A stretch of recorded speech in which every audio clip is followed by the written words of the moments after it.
guys, thanks for tuning in. You are listening to the Ancient Health Podcast. Today, I'm excited. We have Dr. Blaine Leeds. He is a dentist, but he also specializes in sleep. And he has published a book that we're going to dive deep into about, specifically talking about children's sleep patterns and their development and what that means for their oral health and their jaw development. Super fascinating information. You're going to love this episode. And there's probably more than a few surprising takeaways that you're going to have. So, Dr. Leeds, thank you so much for joining us today. So pumped to have you here on the podcast. Courtney, it is my pleasure, and thank you for helping us share the story of the new story of dentistry and what we can do to help folks. Yeah, it's great. I mean, we need voices like this in the space because there's a lot of questions around health and why we're experiencing health problems. A lot of people are really interested in getting down to the root cause, but sometimes it's just like opening a can of worms and we're not really sure, what the actual cascade, like what started the cascade of events. So I actually want to really just go right into what your book is all about because there's so much to unpack there. I was even reading through a little bit of it and I thought I never even would have associated some of these chronic illnesses and patterns with sleep, especially in children. So talk to us about this book that you have called What Happens When Your Child Doesn't Sleep. Yeah, I'm happy to. I wish I was able to put a physical copy in your hands today, but my buddy Brian Ferry and I, we've had some delays, as commonly happens with publishing, I understand. And so it's my first book, so it's new to me, but we're still not published. We hope to be out November 30th, so we've had some delays, and hopefully it'll be a good thing. We'll get more hard copies ready to go and have more time to do the audiobook and that kind of thing.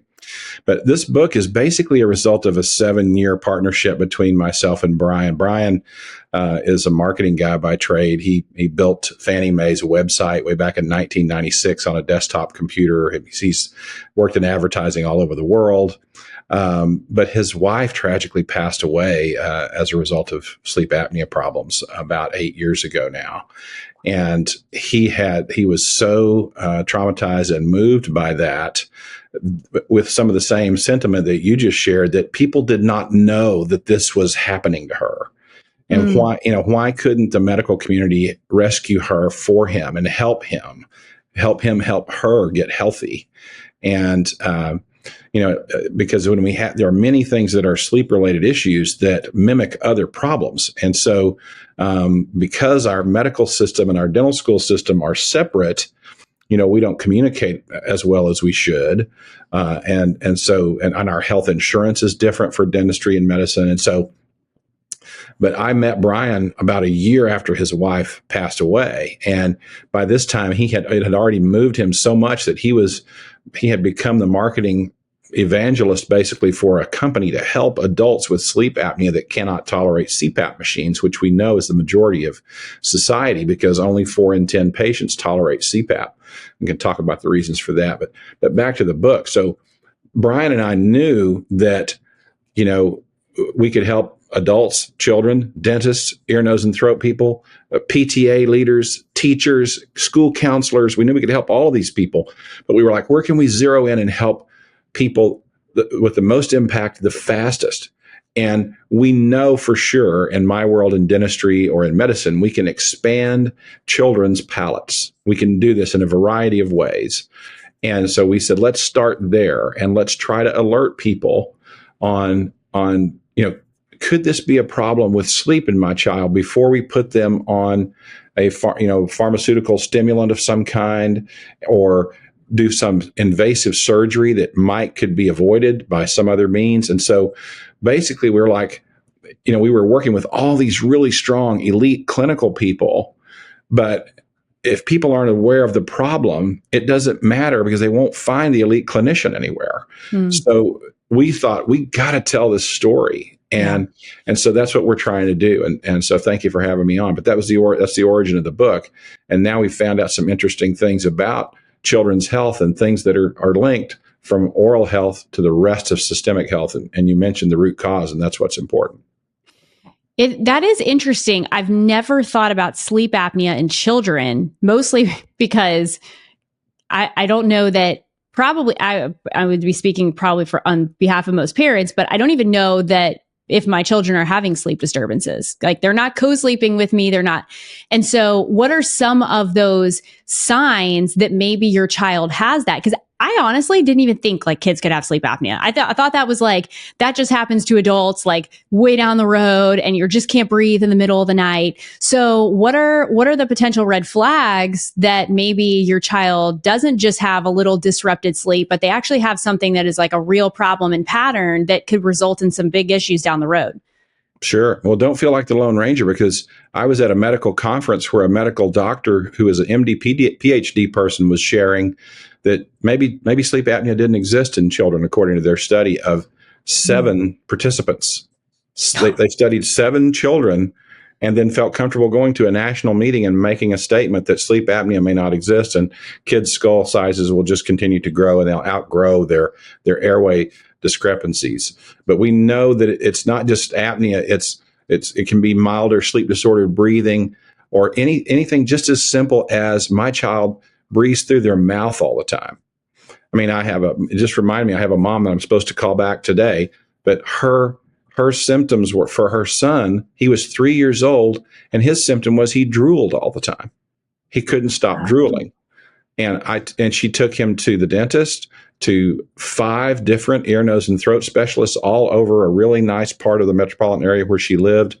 And finally, at age 3, someone said, well, let's just take Tommy's tonsils out, and maybe that'll help. Maybe that'll help. And so we're going to go in and do an invasive surgery on a 3-year-old. But what was happening with this child is, and we're going to go through the answer your question here with some of these signs and symptoms. Why was he drooling? Well, he's drooling because his mandible is underdeveloped. His upper teeth are crowded at age 3 now, and he's got an arched palate.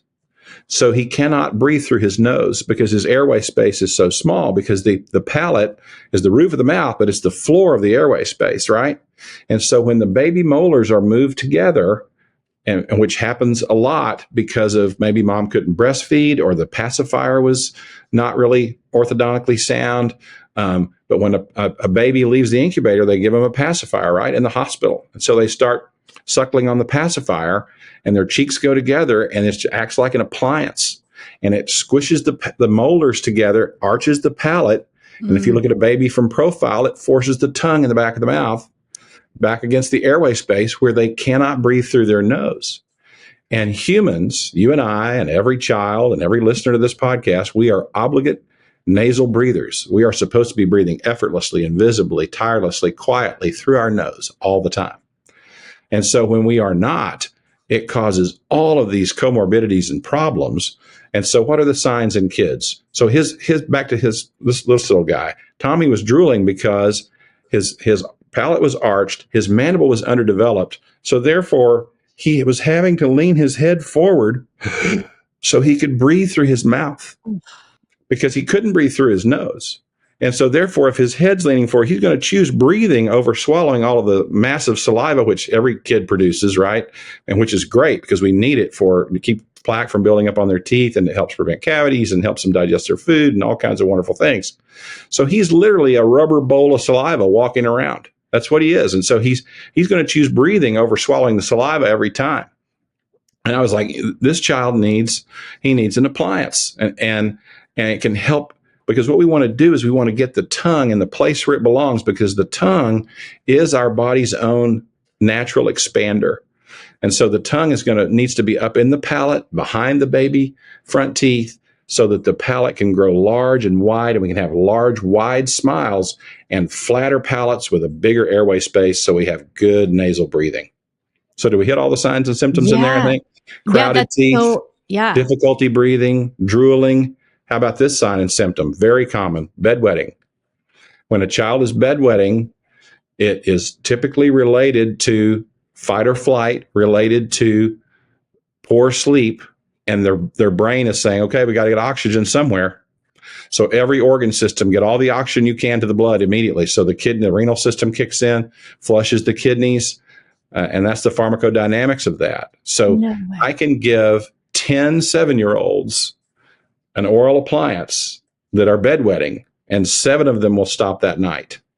It is that profound. And all of them will stop eventually, but it might take a year for the one odd child out of 10. because they can't tolerate the appliance or something. Something happens where they have difficulty wearing it. But if we can get the child to wear the appliance, the bedwetting will stop.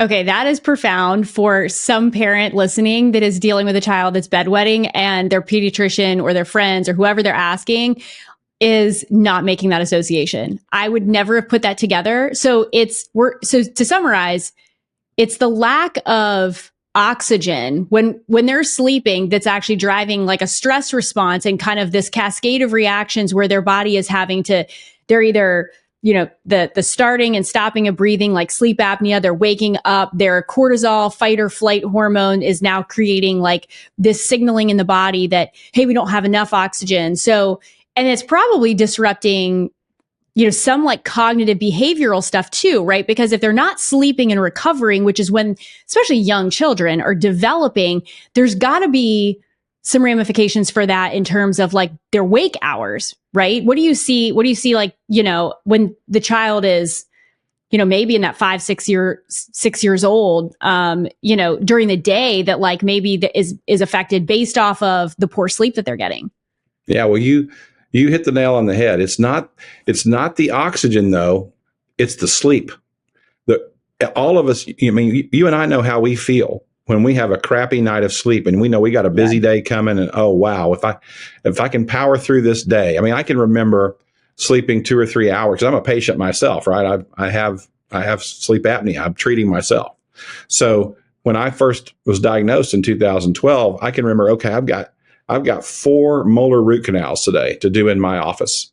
I need my hands to be steady so that we can have a gentle, easy procedure. And I've slept 3 hours and I feel awful. And I can remember having that feeling go to the office. So you and I know what that feeling is like.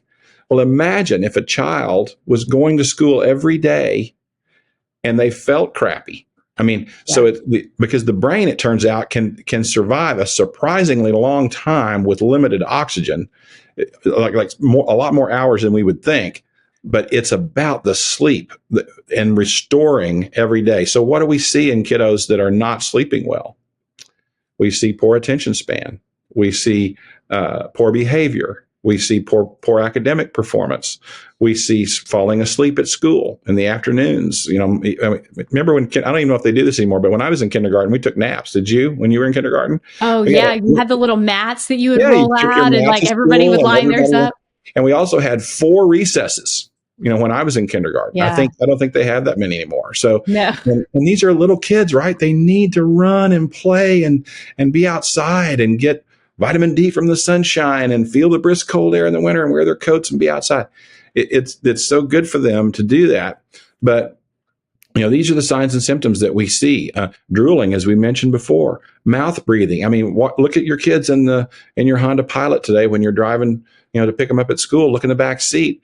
Have they fallen asleep and they're breathing through their mouth? Or when you're on vacation, do they breathe through their mouth in the car seat? So, but we see behavioral problems. One of my colleagues that works in this industry and helps lots of doctors understand about the appliances and teaches education related to all of this, they got a tap on the car window at school, and their son was 8 years old, and they said, Jimmy's not paying attention in class, and he's kind of gotten in a couple of scrapes lately in class, and he's kind of being disruptive, and we think he needs to see the counselor. And every day, the studies are showing that 1 in 10 children goes to see the counselor every day at their school, in public school, because of behavioral issues. And these elementary school children, that's all that's really required is a counselor meeting and a teacher recommendation. And then many of these kids get a prescription for a stimulant of some kind. And so, if that was my own child, I would want to, hey, let's rule out everything else before we start doing, and I'm not saying that there are not children out there, that don't need that type of therapy because I have many friends who are teachers and medical doctors that say, hey, this kid would not have survived that. So we know that it helps some patients. But if there was a way to, naturally do everything so that everything's in harmony and we're, following the ancient health pathway that we need to follow, then that, to me, that seems intuitively the best way to go.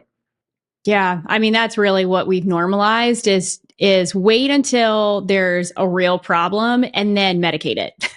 Medicate the problem. And so, yeah, when we're seeing children that are like early preteen, teenagers, and they're experiencing, anxiety or a lack of focus or ADD or ADHD, and they're like, I just can't, or I'm falling asleep, and they got blood sugar issues. I mean, we see it all the time now. And unfortunately, like, nobody's making these connections. And part of the issue too is, like, obviously the lack of education from an early standpoint, but we just kick the can and we wait so long until there's like a really disruptive problem in our life and we just need a quick solution. And at that point, like, what do you do for a teenager when they've now developed, their jaw's developed, maybe they have some of these problems? So, like, what are some solutions for adults, parents, when you get to that point and you're like, maybe this is an issue, but is there anything I can do about it? Well, the good news is it's never too late.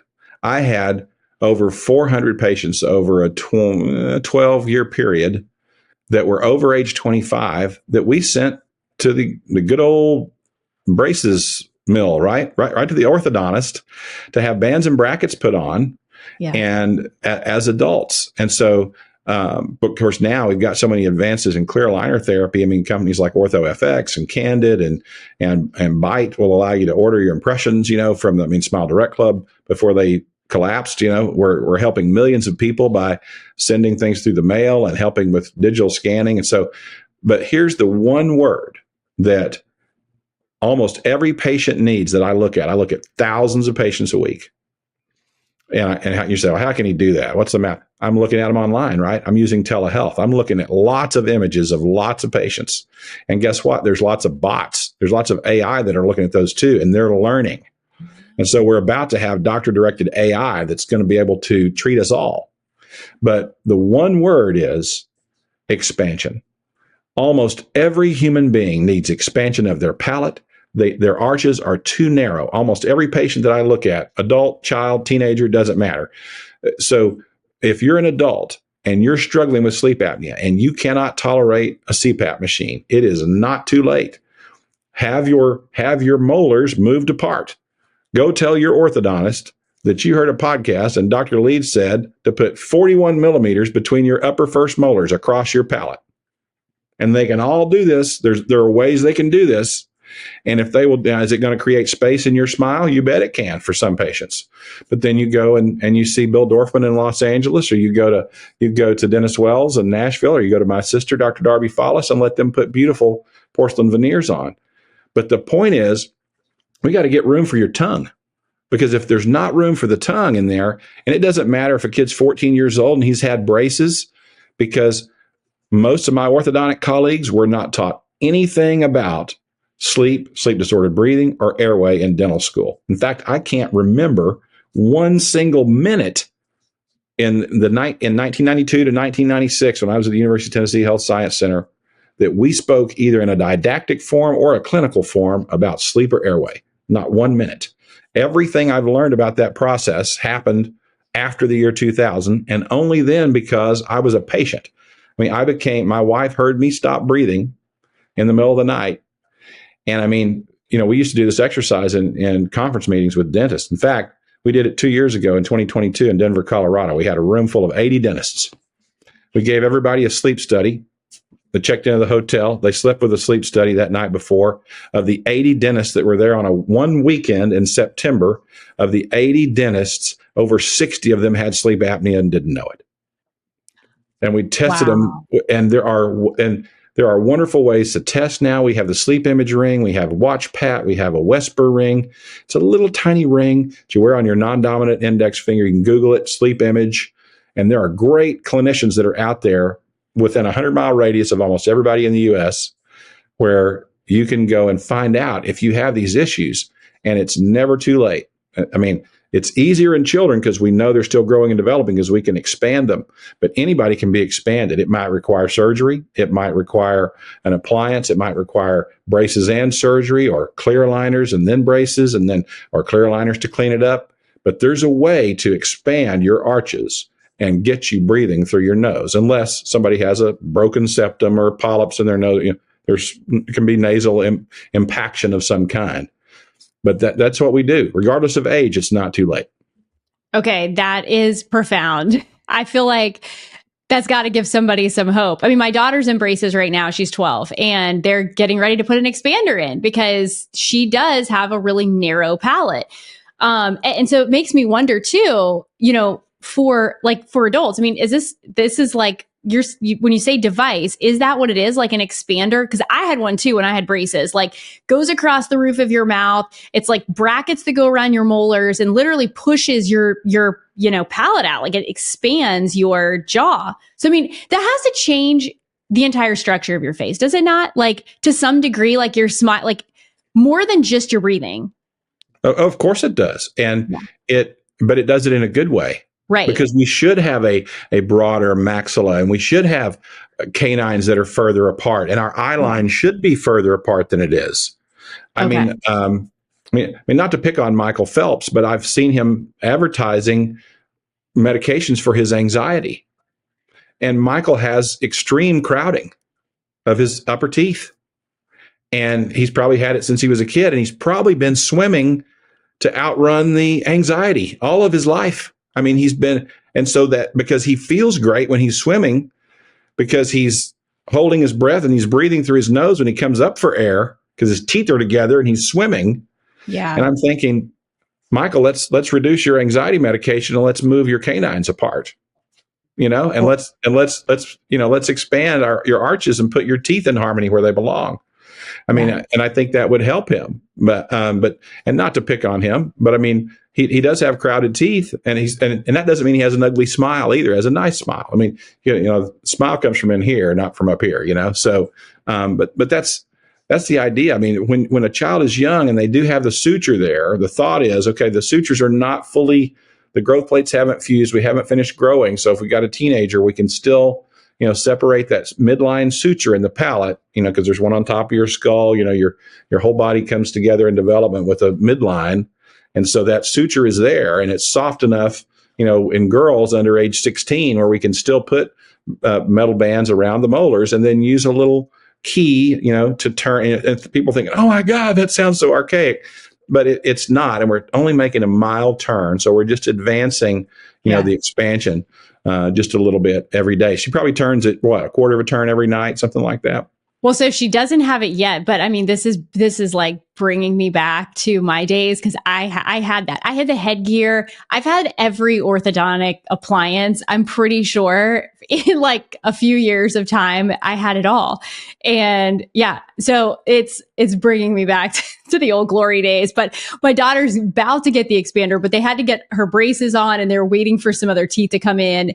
But I can already tell she's super crowded. And I also have a baby, which is, there's a gap there, but she has an issue with like, she's constantly wanting to suck on her bottles. And I breastfed her for a long time, but Good. She's very, very attached now to her bottle. And I can already see her teeth coming in where they're starting to narrow. So, I mean, what else if you have a child, you're listening and you have a child and it's like, what do we do to prevent this from being a bigger problem? And then having solutions for downstream, like you said, the expanders, like that's a great option. But if you want to avoid that, I mean, we see this in kids all the time. Like we've interviewed a few other dentists too, and they're like, the mouth breathing is like such a problem. Like it creates a lot of different issues. So are there any things we can do, like any habits or practices that are going to help our children? Like we can't mouth tape them. I don't even know how you feel about mouth taping, but what can we do? Mouth tape actually works.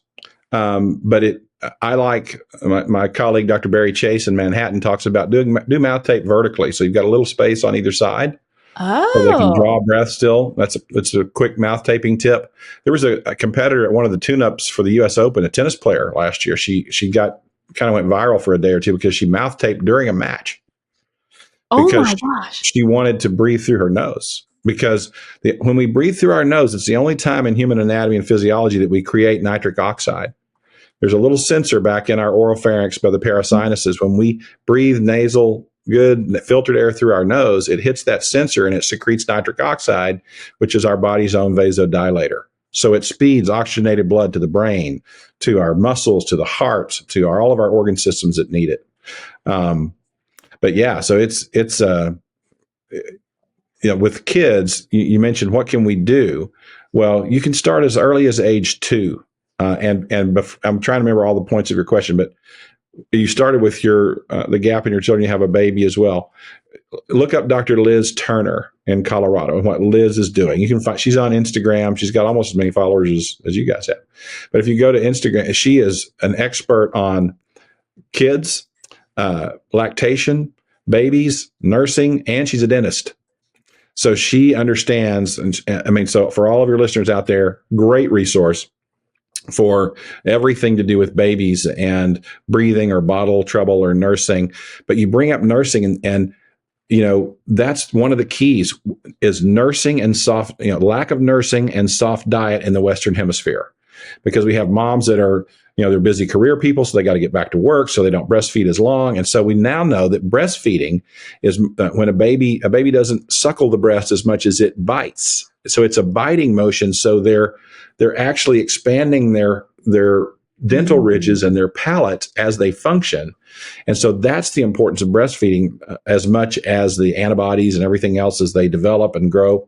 And so in the Western Hemisphere, we, for the last 4 generations, we've breastfed less and less and less. And so if you go to sub-Saharan Africa and look at, because they breastfeed over there, moms do till about age 4 or 5 in most cases, there is only about a 5% incidence of sleep apnea in adults and children in sub-Saharan Africa. So breastfeeding is huge as far as proper development.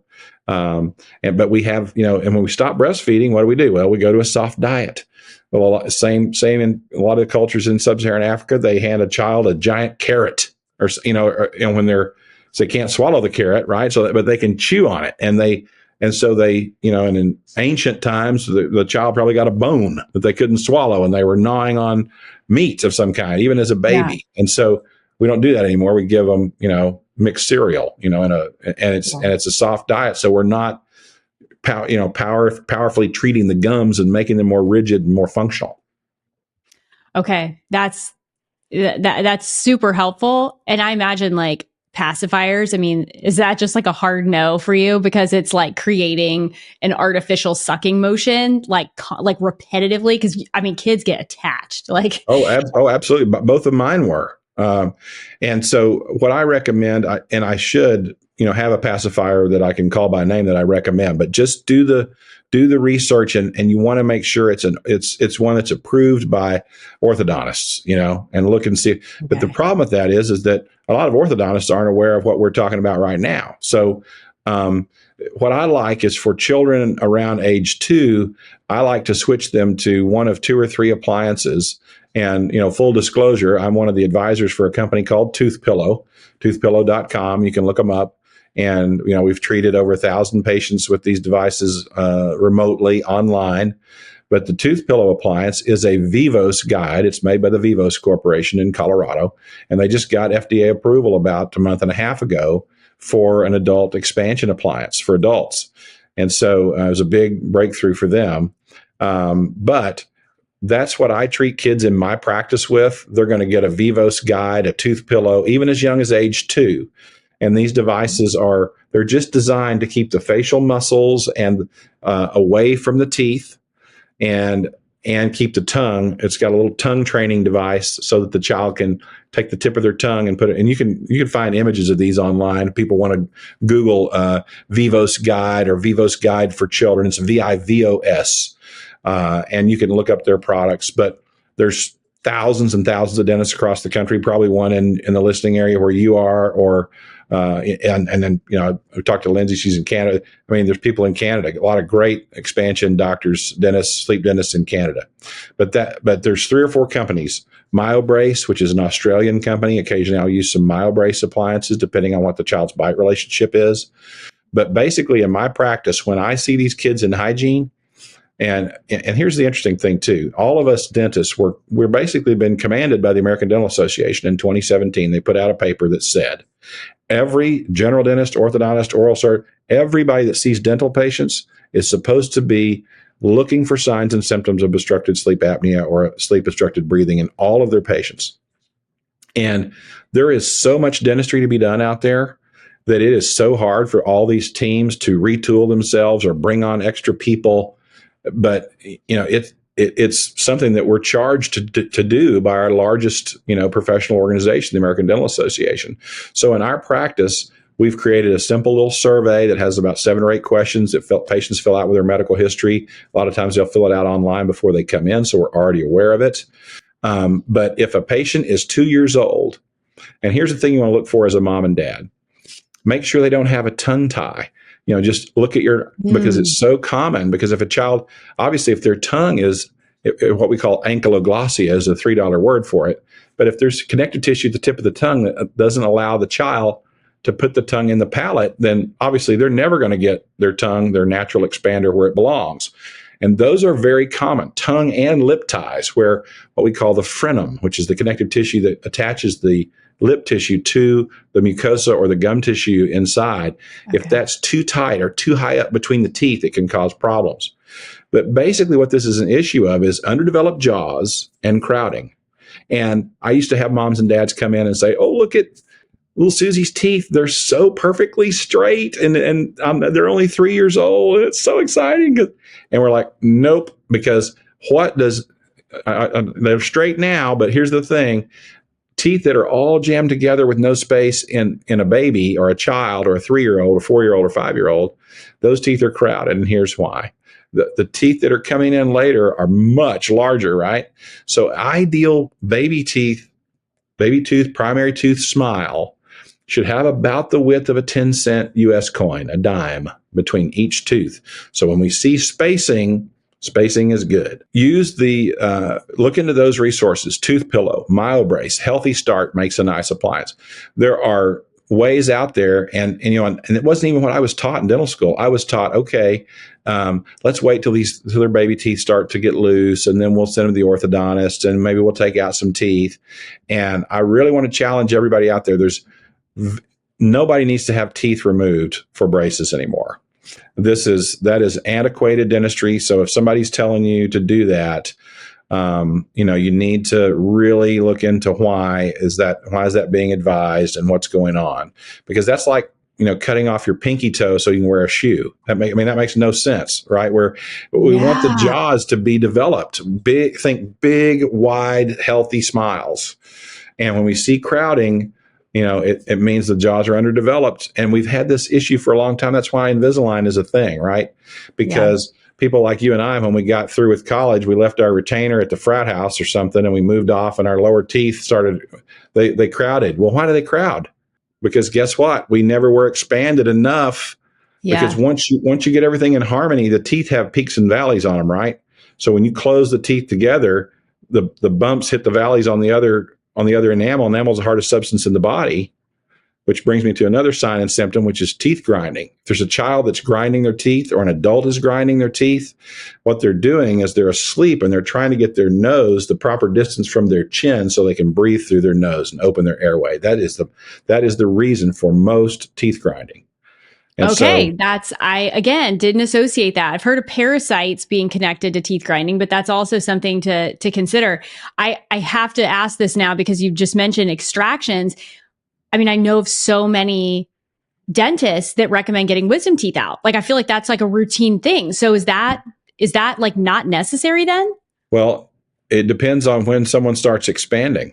I mean, I have seen, there are wisdom teeth that they come in completely inverted with the roots pointing up. I've removed thousands of wisdom teeth, so I can, and that's what I was trained to do, but if people are properly expanded and developed right, and their wisdom teeth are oriented properly, they will erupt. They will erupt and come in. So the fact that we're taking out all these wisdom teeth is because, 4 generations ago, we didn't do that. And there's one of my colleagues, Ben Moralia, who's up in New York. He did a study with an anthropologist named Robert Corricini. And Dr. Corricini went back and studied skulls of hundreds and thousands of years ago and found all these skulls. Well, he found that these people were, these ancient peoples were breastfeeding. They were not eating a soft diet as a child. And when they looked at all these skulls, they had big, broad smiles with hardly any crowding, and all 4 wisdom teeth were in. And so basically we've naturally selected down to this crowded situation where, yeah, but a lot of people do need to have their wisdom teeth removed because they're a decay risk because they never were expanded properly. But, if it was my son, I would probably say, or daughter, I've got two sons that are in their 30s. Ironically, both of them still have their wisdom teeth, but I think both of them have at least one impacted one, which is terrible. I should have already addressed that. but we're in this situation where, they could be expanded some more, I'm sure. And another thing to mention, if we have an orthodontist out there that's suggesting headgear and retracting, and if you think about, a retracted smile, and we're locking the teeth together, we're straightening them, we're closing down all the space, and we're moving, the midface back toward the spine. And when that happens, the airway must physically get smaller. And so, we all need to be seeking out orthodontic care from folks that take sleep and airway space into account. I have a bone to pick with my old orthodontist now because I had the headgear, Yeah. And you would have had a bone to pick with me 10 years ago, right? That was what I was taught. Yeah. But we're just thinking about in here. We're not thinking about what's going on, and I can't tell you how many patients I've sat in front of. They have dark circles under their eyes. They're very tired, very sleepy, and they've got beautiful straight teeth, but they're missing 4 bicuspids. They have no wisdom teeth, and they wore headgear as a child, and they probably had orthodontics for more than 36 months. They had full banded orthodontics because what's happening when we're trying to retract all this stuff, and there's a shock absorber periodontal ligament around all these teeth, and they're in the bone tissue, and bone 76% water by mass. So these things, it's inertia, right? These teeth are trying to get back to their natural form, and we're retracting it all the time. And, we've got to look out for that going forward in our profession for sure. Yeah. Okay. This brings up so many good points. So if we've got listeners and they're like, okay, I think that maybe I have a narrow palate, maybe because I've got some of these issues, potentially maybe have some children in my household that have the same thing. If they're going to their dentist, what do they need to ask? Like, hey, am I too crowded? Like, is the average dentist going to be measuring 41 millimeters across like your palate? Like, or that you're going to have because we run into this problem in health where, you've got the model that's set up. So we're all plugged into the system, but then we have to also advocate for our health and ask the right questions because we can't just assume that the doctor that is looking at our health is looking at it through the lens that's going to give us a real solution to help our bodies heal. So is there a specific question that they should be asking if they know, like, hey, I think I actually have this problem, but I don't know that my doctor's maybe even considering it. And then, when do we need to maybe look elsewhere and how do we find those people? Well, if I could just share with you what I would say if one of my patients came to me and had a concern about it, I would be interested. I would want to know, wow, that's an interesting point. I've never thought about that. And I would not be afraid, as you mentioned, that's the other takeaway that I want people to have. Every time I'm on a podcast, I share that, which is be an advocate for yourself because nobody else will, or your kids. And if you have a provider that's sending you signals like it's confusing, I'll give you an example. My older son, when he was about 8 years old, had a lateral rectus muscle on one of his eyes that was not functioning properly. And his pupil would dive toward the midline when he would get really tired. And we went to a really highly lauded children's hospital and spoke to a very well-respected ophthalmologist. And he was not listening to us.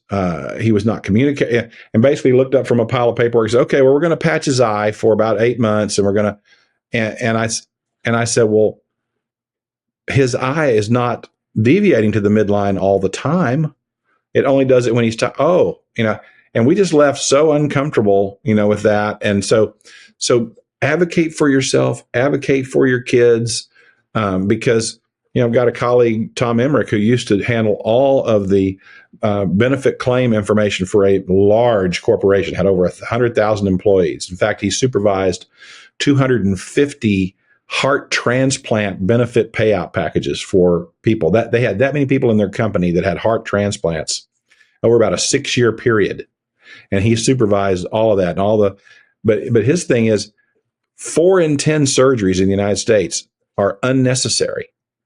So, just advocate for yourself. And I jokingly say I go by the John Winston Lennon School of Medicine philosophy, which is whatever gets you through the night. And you know yourself, how something makes you feel, and obviously don't disregard the science and don't do something silly. But if somebody is not making a good case for what's going on, don't put these chemicals in your body or have a procedure or do something that you feel like intuitively or just from your own research, because now we have the research, right? We have the internet. We can go to Chat GPT and say, do I need my teeth expanded? And it'll start telling you lots of stuff about it. And of course, you got to cross-reference it because it's drawing from the internet and it can be wrong, but always advocate for yourself and for your family. So good. Yeah. And I think because we just touched on the tooth extraction, you had mentioned something earlier about adenoids and tonsils. And so that's also a surgery that we're seeing happen quite frequently, which are part of the immune system. I mean, I imagine that if you can survive without it, okay, but they're there for a purpose. So is that something too? If someone's being advised, hey, we've got chronic infections here, like it's going to be best just to go forward with the surgery. What would your advice be? Like, hey, maybe we need to put the brakes on and look at the jaw, look at jaw development, see if we can provide some correction. And if that changes or moves the needle on things, then maybe you don't need to do that, because there are some people probably that are just like, no, I don't have any other options. Like, what's your experience with somebody that's being advised to have those glands removed and its association with just, addressing jaw health? Well, I would say to them that I hope they're listening to the podcast before they go to the surgery. No, I mean, there's obviously, again, we need to qualify that these ear, nose, and throat physicians and pediatric otolaryngologists have gone to school for a long time, and they deserve our respect, and we need to listen to what they're saying. But any child who was under the age of 10 that someone said, we need to remove tonsils and adenoids, I would want to make sure that their oral cavity was the right size before we did that surgery. Because tonsillitis, we talked about nasal breathing. One of the causes of chronically inflamed tonsils and adenoids is mouth breathing. Because the stark, cold air that's unfiltered, I mean, what does the nose function to do? It sits up off of our face. It's got hair inside the nose that filters out crud when we breathe it in. It warms the air to temperature. It takes the cold air. I think it's 19 degrees where I am today. So if you breathe in the cold air, you've got a little time from the tip of your nose till it gets inside your skull where it heats up the air. But when a child is breathing stark air through the mouth all the time, it's just, and they're growing and developing anyway. So you've seen these kids have large, healthy tonsils, right? Their tonsils are massive anyway. And then we're irritating them, and the tonsils have fissures in them, right? So they can get loaded with crud just from breathing in. And so, because mouth breathing is many times the cause of tonsillitis and adenoid problems. And if we can stop the mouth breathing, then maybe we can save a lot of tonsils and adenoids. Yeah, 1,000%. And the mouth breathing alone, I mean, I had mentioned we've had other dentists that have been on, like biological dentists, and they talk about the oral microbiome and how mouth breathing really alters the oral microbiome, because you're breathing in, you're drying things out, you're really shifting, and you're exposing your mouth and all of your oral tissue to other pathogens, things in the air, things like that. And then you're swallowing it and it's going down to the digestive system, and you can potentially have SIBO. You can alter so many different things in your gut. And then you've got a direct impact on your immune system. I mean, it's like there's so many things that can be affected just by the mouth breathing aspect. So, I mean, I imagine like just assessing that could be like step one, assess it on your own health. Are you a mouth breather at night? Like maybe ask your spouse, or, obviously, like, I guess like dry mouth. Are there other like ways that you would recommend? Like, okay, how do I assess if I'm actually sleeping well? Because the sleep is so critical. We're just hearing that across the board from anybody that is educated in health is like the lack of quality sleep is directly related to your longevity and your ability to heal. Like 100% down to the cellular level. Like it is your body cannot adapt to stress without sleep, good sleep. Absolutely correct. And how do you determine how well you're sleeping? Well, I'll never forget. I was pinch hitting, checking hygiene patients for another office one day. I'd never been to that office, but I agreed to help them out. And I went in that day, and there was a 61-year-old gentleman who had just lost his wife, so he was a widower. And I said, "How do you sleep?" And every dental patient, so all the dentists out there and hygienists, that's a question you need to start asking your patients, because dentists and hygienists, because of the way dental insurance works, people go into the dentist twice a year because they usually have preventive insurance benefits that cover it at 100%.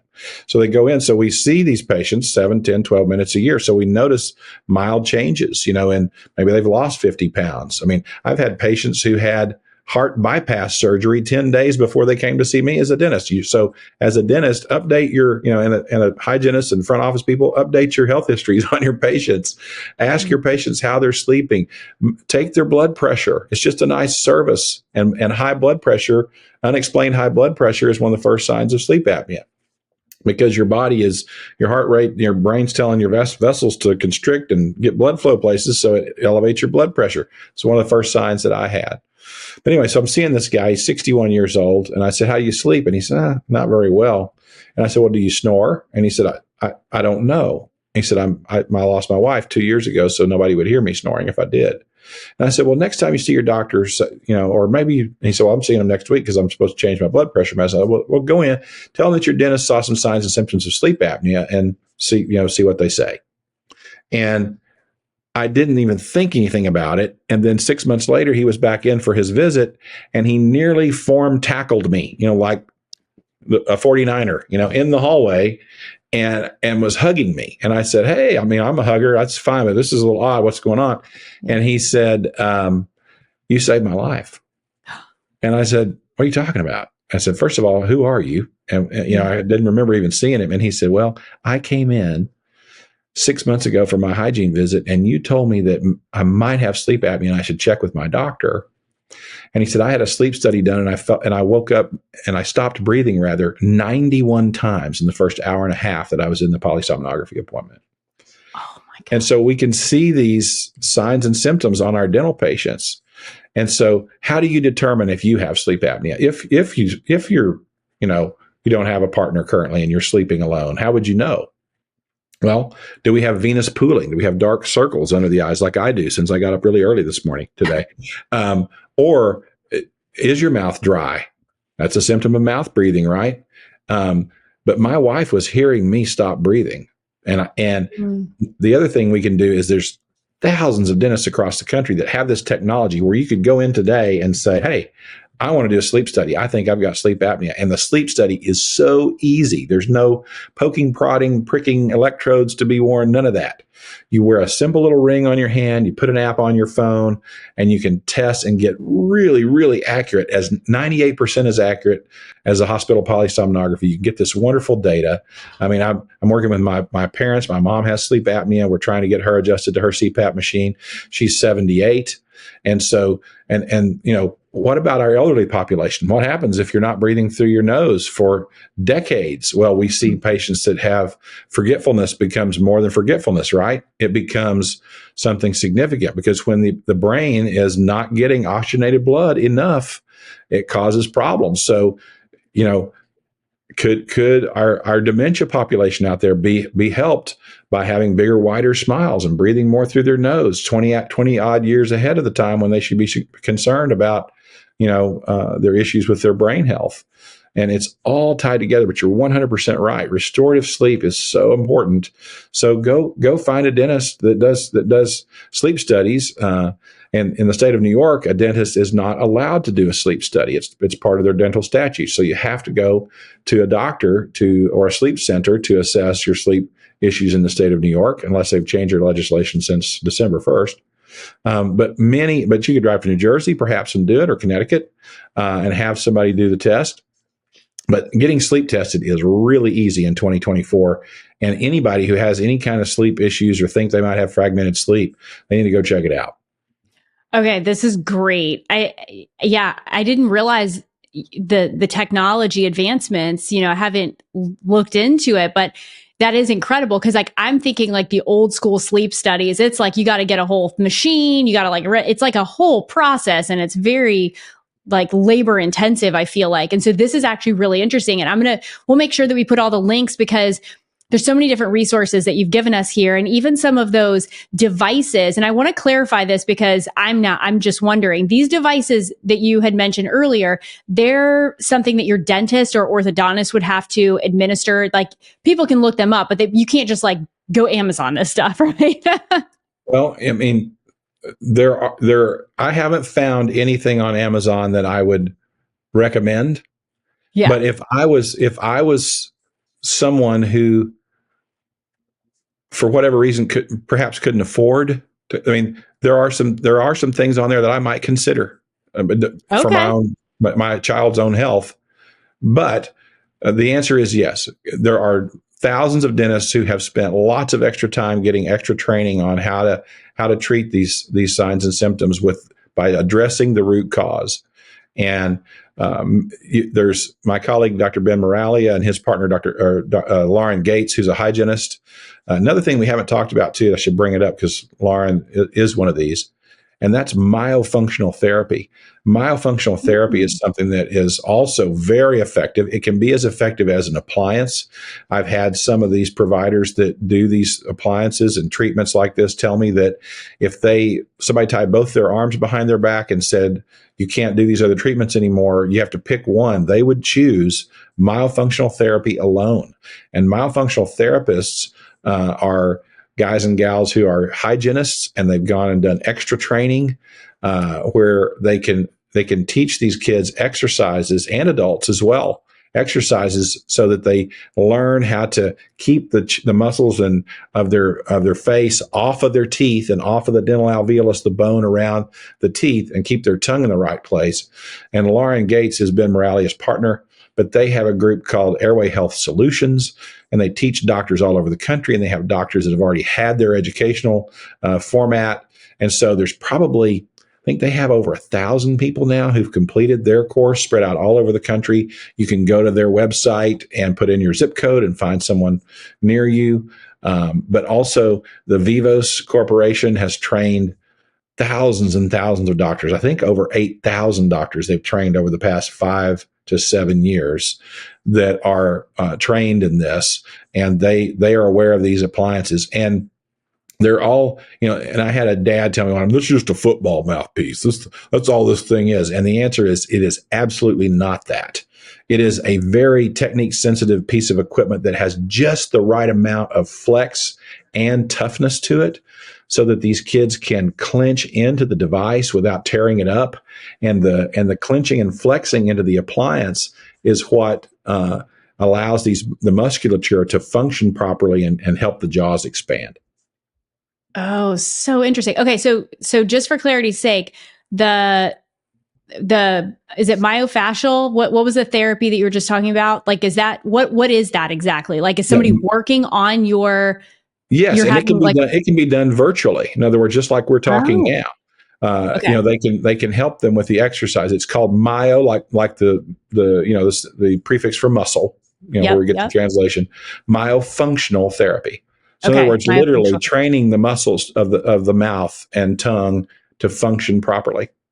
Okay. That's phenomenal. It's like a physical therapist for like your jaw and your face. So exactly what it's like. And it can be done virtually. So in other words, if you said, well, I don't have any way to, maybe you live in, Belgium, and you're listening to the podcast, you could probably have myofunctional therapy online from someone today, if you wanted to do that. Or if you had a child that you said, my child is never going to put that device in their mouth and they're never going to wear it. I know them and I know they're not going to do that. Yeah. And by the way, they all wear them eventually.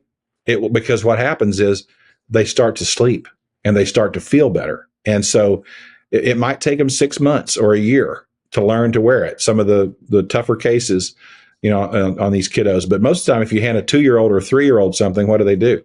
I mean, if I handed my 2-year-old something, she'd like throw it across the room, probably. Yeah, throw it across the room or put it in their mouth. Yeah, so in other that words, is true. When I hand a child one of these appliances, they go, I mean, I don't even have to place them.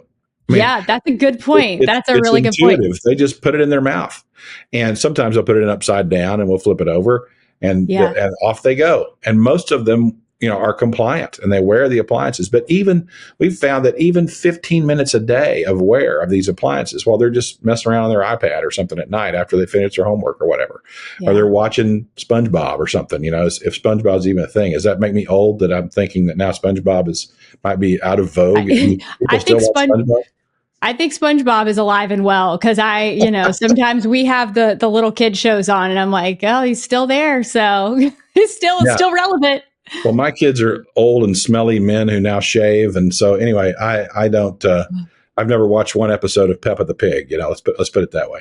We haven't missed anything. Well, thank goodness. Well, but yeah, so that's the idea. These appliances are out there and there's lots of doctors who almost, I want to say there's at least one doctor who provides these services in every single U.S. state and Puerto Rico, if I'm remembering the map right. This is incredible. I mean, Dr. Leeds, you have given us, this has been such a dense episode because I have learned so much and you've given, I feel like, so many resources and kind of like the tactical stuff, the tools for the toolbox, because that's what we're looking for, like real solutions. And for most people, like sometimes the solutions can be really involved, but you've given people like a lot of different options, like starting small, something that they can do from home, to working with a specialist to maybe have, something that's a little bit more involved. But there are places for you to on the spectrum of getting started to improve your sleep, especially when we're talking about sleep apnea and the consequences of that. Because even where we started this episode, just the symptoms and some of the ways that disrupted sleep, can really start to shape your health.